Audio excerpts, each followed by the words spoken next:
नमस्कार बच्चों, मैं विनोद वत्स गवर्नमेंट मॉडल संस्कृति स्कूल बास की तरफ से आप सभी का केमिस्ट्री की दुनिया में हार्दिक अभिनंदन करता हूं, स्वागत करता हूं।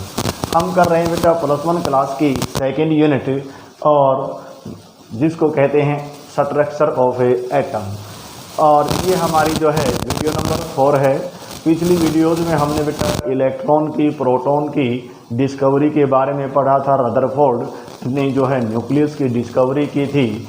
और आज हम करने जा रहे हैं बेटा न्यूट्रॉन की डिस्कवरी, और फिर उसके बाद हम करेंगे कुछ बेसिक टॉपिक जैसे आइसोटोप हैं, आइसोबार हैं, आइसोटोन्स हैं, आइसोस्टर हैं, आइसो इलेक्ट्रॉनिक स्पीशीज हैं, जो केमिस्ट्री में बार बार आते रहते हैं। तो आइए शुरू करते हैं आज का topic, discovery of A neutron.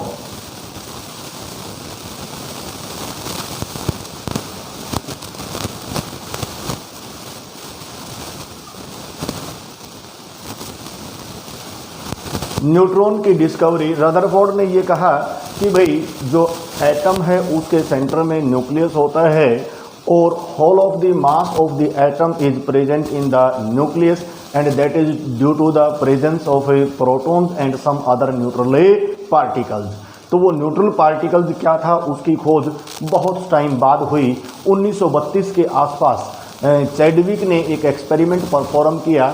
उसने क्या किया, बेरिलियम के ऊपर हीलियम यानी कि अल्फा पार्टिकल्स की बम्बार्डमेंट करवा दी और फिर उसने ऑब्जर्व किया कि भाई किसी भी न्यूक्लियर रिएक्शन के अंदर जो मास है और जो चार्ज है वो प्रिजर्व रहता है, वो चेंज नहीं होता है। तो उसने एक तो कार्बन का एटम बन गया और कुछ न्यूट्रल पार्टिकल्स दिखाई दिए। तो चैडविक ने, जो साइंटिस्ट थे हमारे पास चैडविक, उसने क्या किया कि भाई जो बेरिलियम जिसका एटॉमिक नंबर 4 और मास नंबर कितना बेटा 9 होता है, इसके ऊपर किसकी बम्बार्डमेंट करवा दी, हीलियम। यानी कि हीलियम का मतलब जिसका अल्फा पार्टिकल्स बोलते हैं, एटॉमिक नंबर 2 है, ये हमारे पास अल्फा पार्टिकल्स। तो उसने यहाँ पे एक जिंक सल्फाइड की स्क्रीन लगा दी जो डिटेक्ट करने के लिए, और जिंक सल्फाइड की स्क्रीन जो है हाईली सेंसिटिव होती है। तो यहाँ पे उसने ऑब्जर्व किया कि एक तो हमारे पास कार्बन का एटम जैसा पार्टिकल्स बना और कुछ पार्टिकल्स जो हैं उसने ऑब्जर्व किए कि भाई न्यूट्रल पार्टिकल्स हैं जो ना पॉजिटिव पोल की तरफ जा रहे हैं ना नेगेटिव पोल, सीधे जा रहे हैं और इस जिंक सल्फाइड की स्क्रीन के ऊपर क्या कर रहा है, ब्लैक कलर का स्पॉट प्रोड्यूस कर रहा था। ये हमारे पास जिंक सल्फाइड की स्क्रीन थी जो चैडविक ने ली थी। तो चैडविक ने ये ऐसा क्यों ऑब्जर्व किया, क्योंकि इस रिएक्शन के दौरान जो है क्या था, मास नंबर कितना हो गया बेटा 4 + 9 13। तो ऐसे ही 12 तो ये बन गया, लेकिन एक पार्टिकल्स था जिसका मास तो था लेकिन चार्ज उसके ऊपर नहीं था, क्योंकि चार्ज इधर कितना है 6, 2 और 4, और इधर कितना हो गया 6। तो इसका मतलब एक न्यूट्रल पार्टिकल्स है जिसका मास लगभग प्रोटॉन के मास के बराबर था। और इस डिस्कवरी ने जो बहुत बड़ी समस्या थी कि भाई न्यूक्लियस के अंदर ऐसा कौन सा पार्टिकल्स था, तो उसको खोज दिया गया और ये न्यूट्रल होने की वजह से इसका नाम क्या रख दिया, न्यूट्रॉन। तो neutron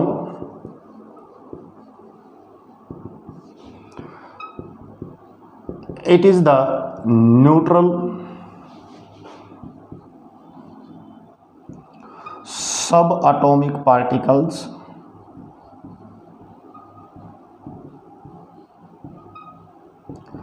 which has mass equal to that of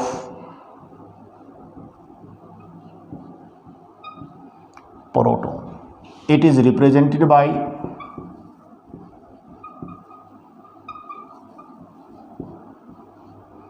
small n, नीचे 0 और इसके ऊपर क्या लिख देंगे 1। इसका मतलब इसके ऊपर चार्ज 0 है और इसका मास 1 यूनिट माना गया है, जिसका मास प्रोटॉन के मास। तो mass of neutron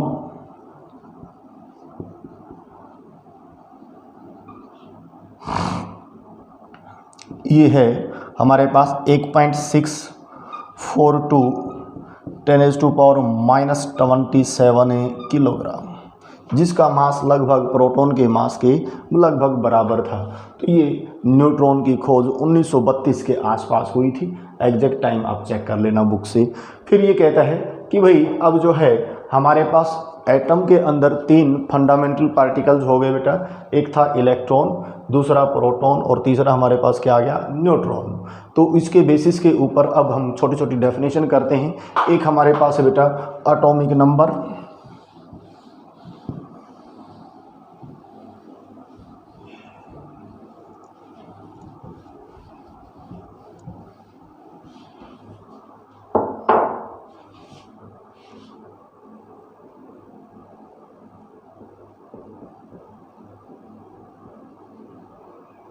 atomic number, इसको हम Z से रिप्रेजेंट करते हैं। Atomic number, it is the total number of electron और proton present in a neutral atom. एक एटम के अंदर, न्यूट्रल एटम के अंदर टोटल कितने इलेक्ट्रॉन प्रेजेंट हैं या फिर उसके न्यूक्लियस में प्रोटॉन कितने प्रेजेंट हैं, उनकी जो संख्या होती है उस संख्या को हम क्या बोलते हैं बेटा, एटॉमिक नंबर। तो it is the total number of electrons और protons present in a neutral atom. तो यहाँ पे एटॉमिक नंबर जो है Z, that is equal to number of electron present in the atom और number of proton present in the nucleus of an atom.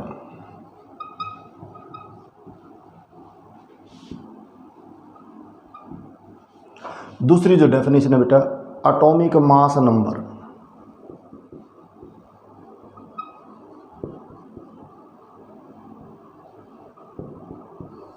Atomic mass number, ये बेटा वैसे misguide करने वाली टर्म है। यहाँ पे मास नंबर, इसका एटॉमिक मास से कोई लेना देना नहीं है। ये तो एक एटम के मास का नंबर है। कहने का मतलब एटॉमिक वेट तो हमने पढ़ा है कि भाई किसी भी एटम का वो वेट जो कार्बन 12 के एक एटम के रिस्पेक्ट है, यानी कि कोई एटम कार्बन 12 के एक एटम के कितने गुना भारी है या कितने गुना हल्का है, और वो लगभग फ्रैक्शन में था। ये जो बेटा हमेशा होल नंबर में रहेगा, इसका एटॉमिक मास से कोई लेना देना नहीं है, कंफ्यूज नहीं होना है। ये तो एक एटम के न्यूक्लियस में जितने प्रोटॉन और न्यूट्रॉन होते हैं उनकी संख्या का जोड़ है। वैसे कोइंसिडेंटली जो है एटॉमिक मास नंबर और एटॉमिक वेट लगभग मिलते जुलते होते हैं, क्योंकि एटम का जो सारे का सारा मास है वो न्यूट्रॉन और प्रोटॉन के बराबर ही होता है। तो इसलिए इनकी मतलब ये मिलते जुलते होते हैं, लेकिन इसका मास से कोई लेना देना नहीं है। ये तो एक संख्या है जो सिर्फ हमें ये बताती है कि भाई एटम के न्यूक्लियस में न्यूट्रॉन और प्रोटॉन का जोड़ कितना है। तो it is the sum of protons and neutrons. It is the sum of protons and neutrons present in the nucleus of an atom.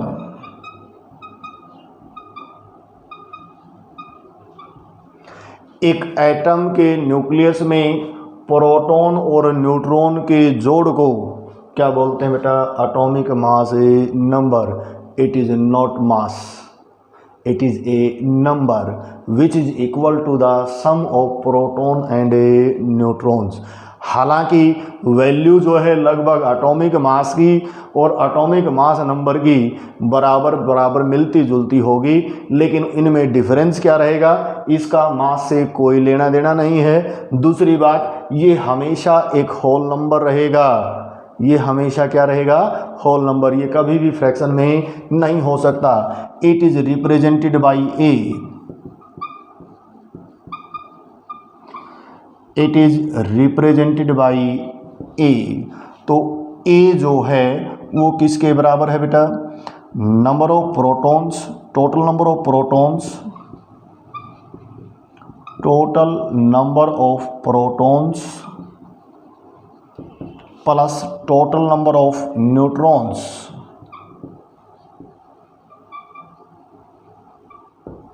अब यहाँ पे फार्मूला हमारे पास ए जो है नंबर ऑफ प्रोटॉन्स किसके बराबर होता है बेटा, जेड के, तो इसकी जगह हमने जेड रख दिया, प्लस नंबर ऑफ न्यूट्रॉन्स को किससे रिप्रेजेंट कर दिया, एन से। तो नंबर ऑफ न्यूट्रॉन निकालने हों तो number of neutron in an atom, तो ये आ जाएगा ए माइनस ए जेड, ये फार्मूला आ गया बेटा। It never be in fraction, it will always be a whole number, it has no correlation with to that of the atomic weight, it is just a number। ये confuse नहीं होना बेटा, इसका atomic mass से कोई लेना देना नहीं है, ये तो न्यूट्रॉन और प्रोटॉन की संख्या का जोड़ है। अब किसी भी एटम को हम रिप्रेजेंट करते हैं तो एटम को यदि हम मान लीजिए बेटा x मान लें तो नीचे तो आएगा Z और ऊपर आएगा A, यानी कि मजाक के तौर पर ये जड़ में Z है और A का मतलब एंटीना चोटी वो A पे आ जाएगा। जैसे मैंने लिख दिया भाई सोडियम, तो यहाँ पे ये 11 है और ये क्या है 23, तो इसका मतलब है इसमें 11 प्रोटॉन हैं और न्यूट्रॉन और प्रोटॉन का जोड़ इसमें कितना है 23 है। इसका मास भी वैसे लगभग 23 के बराबर होता है, लेकिन उससे कोई लेना देना नहीं है। अब कोई भी एलिमेंट्स है उसको हम इस प्रकार से सिंबल की फॉर्म में लिख देते हैं। तो x is the symbols for the elements, z का मतलब है उसका एटॉमिक नंबर है और a का मतलब एंटीना मतलब उसका एटॉमिक मास नंबर होता है बेटा। क्लियर हो जाएगी बात, तो ये बार बार टर्म आएंगी और इसकी बेस के ऊपर हम इसको करेंगे, ठीक है। तो अब जो है हमारे पास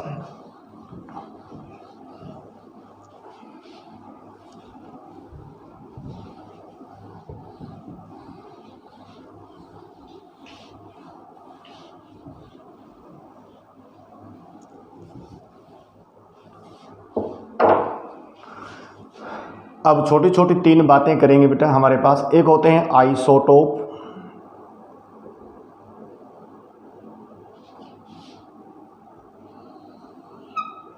दूसरा हमारे पास आइसोबार,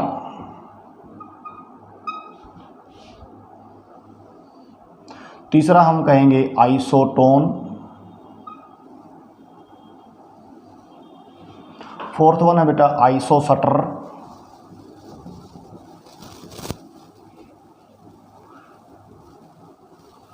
और फिफ्थ वन है आइसो इलेक्ट्रॉनिक स्पीशीज।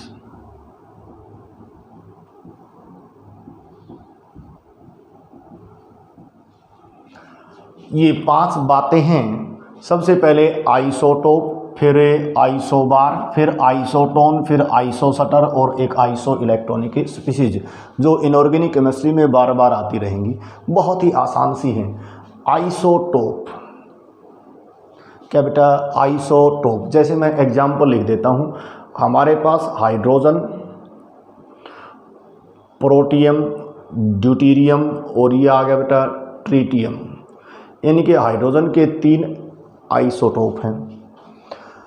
तो या फिर हमने कहा कार्बन 12 और कार्बन 14। इसका मतलब क्या है बेटा कि एक ही एलिमेंट के वे एटम, एक ही एलिमेंट के वे एटम। अब एलिमेंट एक हो गया तो उसका एटॉमिक नंबर तो बराबर हो ही गया, लेकिन इनका एटॉमिक मास नंबर क्या हो, डिफरेंट हो। यानी कि those atoms which have same atomic number but a different atomic mass number। यहाँ पे गलती कर देते हैं बच्चे, which have different atomic weight लिख देते हैं, नहीं, which have different atomic mass number, उनको तो क्या बोलेंगे, आइसोटोप। जैसे एक ही क्लास के जितने भी बच्चे हैं उनका क्लास नंबर सेम रहता है, उनका एटॉमिक मास नंबर डिफरेंट हो सकता है। आइसोबार, यहाँ पे दूसरी डेफिनेशन आइसोबार। अब मैंने मान लीजिए बेटा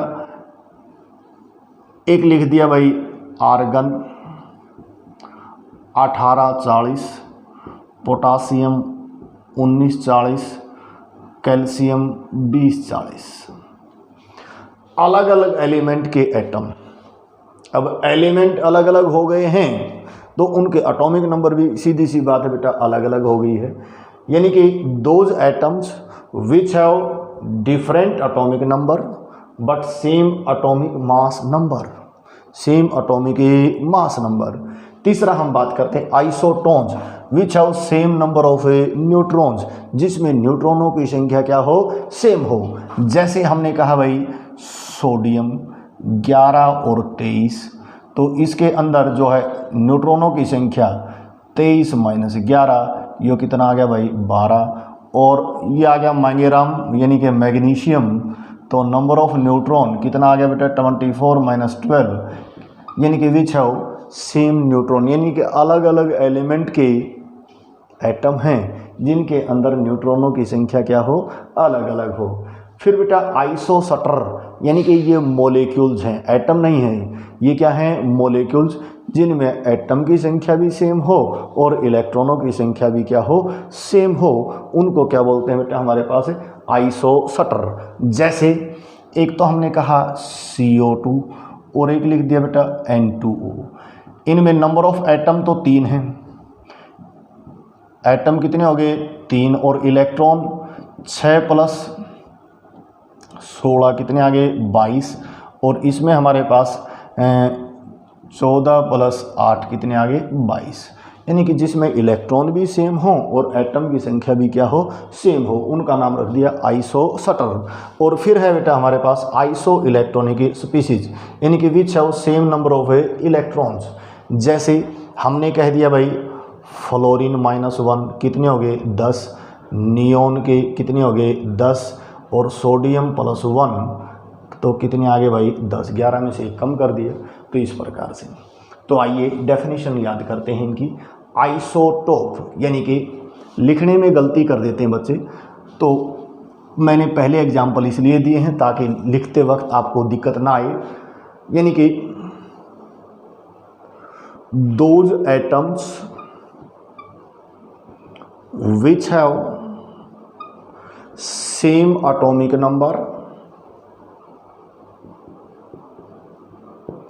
but different atomic mass number. Atomic मास लिख के छोड़ दिया ना, आपको नंबर नहीं मिलेगा, पक्की ही बात है। तो यहाँ पे विच है वो डिफरेंट एटॉमिक मास नंबर। फिर एग्जांपल लिख दो, कार्बन 12 और कार्बन 14। जैसे आपने यूरेनियम पढ़ा होगा, यूरेनियम 235 और uranium 238। Those atoms which have same atomic number, atomic number same है बट उनका एटॉमिक मास नंबर, एटॉमिक मास नहीं, एटॉमिक मास नंबर क्या है बेटा, डिफरेंट है। ठीक है, तो उनको क्या बोलेंगे, आइसोटोप। ठीक है, तो इसमें एलिमेंट सेम रहेगा लेकिन उनके मास नंबर चेंज हो जाएंगे। फिर यहाँ पे those atoms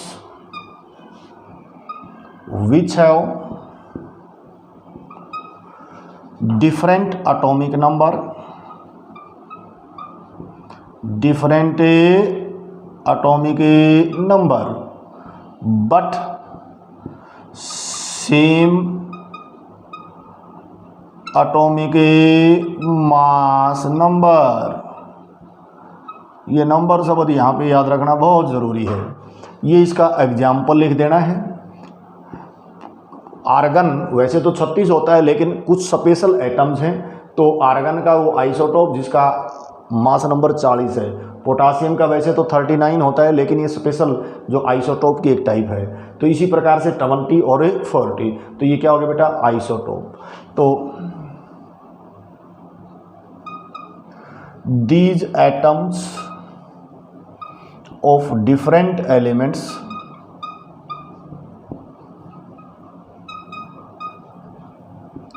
which have same number of neutrons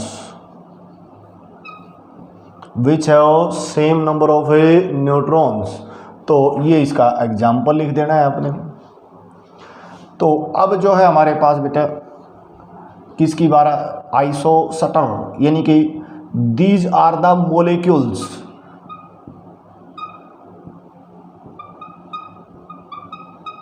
ये क्या है बेटा, मोलिक्यूल्स, एटम नहीं है। These are the molecules which have